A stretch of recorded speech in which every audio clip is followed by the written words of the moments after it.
मित्रांनो, तुझेच मी गीत गाता आहे या मालिकेच्या आजच्या भागामध्ये आता शुभंकरचे वकील म्हणतात, शुभंकर ठाकूर मधल्या काळात नक्की कुठे होते, कुठे बेपत्ता झाले हे कुणालाच माहीत नाही. कारण पोलिसांना त्यांची गाडी इथे निर्जनस्थळी मिळाली आणि तेथे त्या गाडीजवळ काही रक्ताचे डाग सुद्धा होते. त्यामुळे असं सूचित होते की तो एक संभाव्य क्राईम आहे. कारण आता कदाचित तेथे शुभंकर ठाकूरला जीवे मारण्यात आलं असेल आणि ज्या कारणामुळे स्वरा ही मल्हारकडे न येता शुभंकर ठाकूरकडे गेली. तीच कारण स्वराला माहीत असेल, तिने ती शुभंकर ठाकूरला सांगितली. म्हणूनच शुभंकर ठाकूरला संपवण्यापलीकडे मल्हार कामतांकडे काही प्रश्नच उरला नसेल. आता याच कारणामुळे मल्हार कामतांनी शुभंकर ठाकूरचा निर्घुणपणे हत्या केली आणि त्यांच्या मृतदेहाची विल्हेवाट लावली. आता विल्हेवाट लावली तर लावली, परंतु ते शर्ट आता कुठे लपवावं, ते रक्ताने माखलेलं त्यांना समजलं नसेल आणि त्याच घाई गडबडीत त्यांनी गाडीच्या डिकीमध्ये ते शर्ट लपवलं. तर आता मल्हारवर असे आरोप लावल्यानंतर सर्वांनाच खूप मोठा धक्का बसतो. मल्हारला हे अपेक्षित नसतंच. तर आता जज साहेब विचारतात, मल्हार कामत, तुम्हाला काही याविषयी बोलायचं आहे का? मल्हार म्हणतो, मी पुन्हा पुन्हा तेच सांगण्याचा प्रयत्न करतोय. जेव्हा मी स्वराला शोधायला शुभंकरच्या हॉटेलवर निघालो तेव्हा मला शुभंकर पार्किंगमध्ये दिसला. तो गाडी घेऊन फास्ट कुठेतरी चालला होता. मला वाटलं की त्याच्याजवळच स्वरा असेल, कारण ती NGO मधून पळाली होती आणि घरी सुद्धा आलीही नव्हती. म्हणून मला वाटलं की त्याच्या गाडीत असेल. मी त्याच्या गाडीचा पाठलाग करायला लागलो आणि एका पॉइंटला ती गाडी मिस झाली. कुठे गेली ते मला माहीत नाही.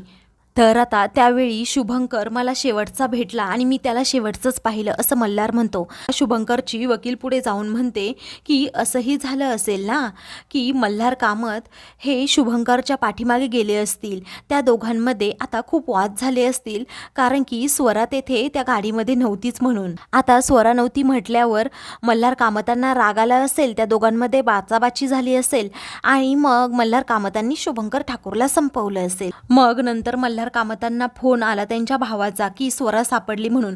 मग मल्हार कामतांना खूप पश्चाताप झाला की आपल्या हातून हे काय झालं. त्या शुभंकर ठाकूरच्या मोबाईलवरून मल्हार कामतांनी स्वतःलाच मेसेज केला. अशी कहाणी रचून शुभंकरच्या वकील मल्हारला दोष देत असतात. तर आता पुढे साळवी वकील उठतात आणि मल्हारची बाजू मांडतात. मल्हार कामतांवर लावलेला हा आरोप मला अजिबात मान्य नाही, कारण शुभंकर ठाकूर हा खूप पोचलेला माणूस आहे. मल्हारच्या विरोधात जाऊन काहीही प्लॅन करू शकतो आणि इथून पळ काढू शकतो. त्या शुभंकर ठाकूर हा नक्की कुठे गायब झाला आहे, चौकशी अगोदर तावडेंनी करावी असं मला वाटतंय आणि मी पोलिसांना तशी रिक्वेस्ट सुद्धा करतो. तेव्हा आता जज साहेब म्हणतात की ठीक आहे. वकील साहेब बोलल्यामुळे सर्वांनाच जरा धीर वाटतो की मल्हारला काहीच होणार नाही. त्यानंतर आता जज साहेब म्हणतात की 10 मिनिटाचा ब्रेक होईल आणि मग त्यानंतर आपण पुन्हा भेटूयात. तेव्हा आता 10 मिनिटाचा ब्रेक होतो. 10 मिनिटानंतर सर्वजण आता पुन्हा तेथे कोर्टात येतात. तर आता जज साहेब विचारतात, मल्हार कामतांनी कायदा हातात घेतला आहे अशी शक्यता नाकारता येतच नाही, किंवा शुभंकर ठाकूरच्या बाबतीत एखादी घटना घडवली असेल किंवा घडवली गेलेली असेल याची शक्यता देखील नाकारता येत नाही. तेव्हा इकडे मंजुळा आणि घरातील सर्वांनाच टेन्शन येतं. त्यानंतर आता जज साहेब पोलिसांना आदेश देतात की कर ठाकूरची जर खरंच हत्या झाली असेल तर तसे पुरावे कोर्टाकडे सादर करावेत. तेव्हा पोलीस तावडे ठीक आहे असं म्हणतात. मग त्यानंतर आता जज साहेब म्हणतात, मल्हार कामतांना 3 दिवसांची आपल्याला शिक्षा ठोठवावीच लागेल, कारण ते पुरावे नष्ट करू शकतात असं म्हणून त्याला आता 3 दिवसांची जेल होते. तेव्हा सगळेजण खूप घाबरतात. आता पुढे काय होणार कुणाला काही कळतच नसतं. त्यानंतर जज साहेब सर्वांना शांत करतात आणि म्हणतात की आता स्वराची कस्टडी नक्की कुणाकडे द्यायची हा सर्वस्वी निर्णय फक्त तिचाच असेल की तिला कुणाबरोबर राहायचंय. तेव्हा मल्हारला आता भीती वाटू लागते. मल्हार म्हणतो, हे पहा, माझा भाऊ, माझी वहिनी किंवा तिच्या आईसारखी असणारी मंजुळाबाई यांच्याकडे स्वराची कस्टडी देण्यात यावी असं आम्हाला वाटतं. त्यानंतर मोनिका आता रागातच तेथून उठते आणि म्हणते, जज साहेब, माझ्या नवऱ्याला ना काही अक्कलच नाही आहे, कारण त्याच्या भोळेपणाचा फायदा आता सगळेजण घेत आहेत. म्हणजेच त्या स्वराची कस्टडी आता ह्या सगळ्यांकडे देऊन तो खूप मोठी चूक करतोय. पण माझ्या एवढं तिला कुणीही चांगलं सांभाळू शकत नाही, तिला सर्वांची भीती वाटते असं म्हणून आता ती खूप काही बोलू लागते. ते पाहून जज साहेब म्हणतात, ओ बाई, खाली बसा, नाहीतर तुम्हाला कोर्टाच्या बाहेर काढण्यात येईल. ही मोनिका आता शांत बसत नाही. ती म्हणते की ही मंजुळा कोण आहे ते माहीत नाही. असं व्हायला नको की शुभंकर ठाकूर बरोबर हिची हात मिळवणी असेल तेव्हा आता मंजुळाला खूप मोठा धक्का बसतो. ती रागातच आता तिच्याकडे पाहू लागते. तेव्हा जज साहेब पुन्हा एकदा मोनिकावर ओरडतात की गप्प बसा बाई, शांत, नाहीतर बाहेर जा. मोनिका आपली गप्प बसते. आता मोनिकाचं हे बोलणं ऐकून मल्हार, मंजुळा, विजय, क्षमा यांच्या तळपायाची आग मस्तकात जाते की ही काय बोलते तिचं तिला तरी समजतं का. तेवढ्यातच आता स्वराला तेथे बोलवण्यात येतं. जज साहेब म्हणतात, बाळा तू घाबरली आहेस का, तुला भीती वाटतीये का कुणाची, तसं तू सांगू शकतेस. तेव्हा स्वरा म्हणते, नाही मला नाही भीती वाटत. मग आता तुला कुणाकडे नक्की राहायचंय असं जज साहेब विचारतात. तेव्हा ती फक्त बोट करते मंजुळाकडे. तेव्हा सर्वांनाच आता खूप आनंद होतो, मोनिकाचा जळफळाट होतो. त्यानंतर आता जज साहेब विचारतात, नक्की कुणाकडे बाळा. तर पटकन आता स्वरा ही मोनिकाकडे बोट करते. तेव्हा मोनिकाचा आनंद गगनात मावेनासा होतो, तर बाकी सर्वांना खूप वाईट वाटतं. आता स्वरा अशी का वागतीये हाच प्रश्न सर्वांना पडतो. तर स्वरा आता कोर्टामध्ये स्पष्टपणे म्हणते की मला फक्त माझ्या मनुका काकू बरोबर राहायचंय. हे ऐकताच पुन्हा एकदा सर्वांना धक्का बसतो. आता स्वराची कस्टडी ही मोनिकाकडे देण्यात येते.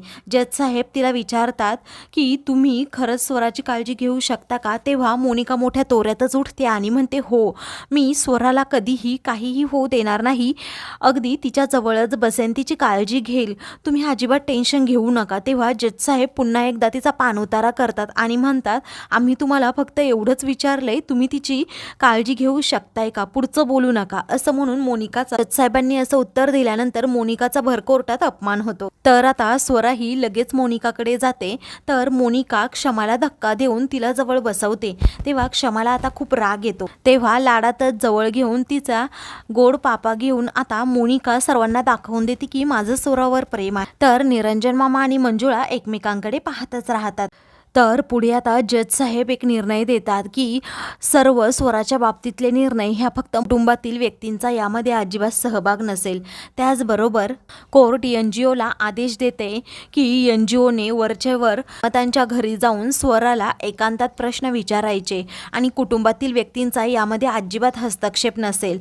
तेव्हा घरातील सर्वांना अजूनच एकदा धक्का बसतो. मोनिका आता जज साहेबांना म्हणते, ठीक आहे मी लॉर्डला हवं तसंच होईल. त्यावरती जज साहेब पुन्हा एकदा मोनिकाला अपमानित करून म्हणतात, तुम्हाला कोर्ट परवानगी देत आहे परंतु संमती देत नाही. तेव्हा आता सगळेजण पुन्हा एकदा मोनिकावर हसू लागतात.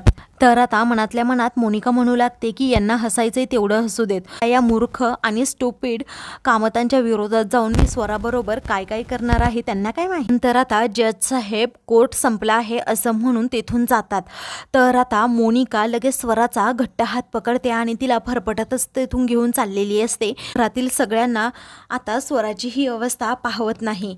जेव्हा पोलीस हे मल्हारला आता घेऊन चाललेले असतात तेव्हा पुढे अभिषेक येतो आणि मल्हारची कॉलर पकडत म्हणतो, ए पाहिलं ना मल्हार कामत, तुझ्या पापाची शिक्षा तुला मिळणारच. तेव्हा आता विजय पुढे होतो आणि म्हणतो, ते कुणाचं काय करायचं ते आपण नंतर पाहूयात, कोर्टात केस लढत आहोत. तर आता क्षमा, मंजुळा हे सगळेजण मल्हार जवळ येतात. तेव्हा मल्हार म्हणतो, स्वराने मोनिकाची निवड का केली असेल, मला तर असं वाटतंय तिने प्रेशराईज केलं असेल स्वराला. तेव्हा मंजुळा म्हणते, ते काहीही असो, तुम्ही फक्त डोक्याचा भुगा करून घेऊ नका, आम्ही आहोत ना, आम्ही लढाई लढू. मल्हार म्हणतो, ही लढाई खरंच खूप मोठी आहे आणि तुम्हाला सर्वात जास्त आता खंबीरपणे राहण्याची गरज आहे असंही मल्हार म्हणतो. तेव्हा आता मंजुळा म्हणते, तुम्ही काळजी करू नका, आम्ही आहोत सगळेजण. तर आता पोलीस हे मल्हारला घेऊन तेथून जातात. तर क्षमा म्हणते, भाऊजी.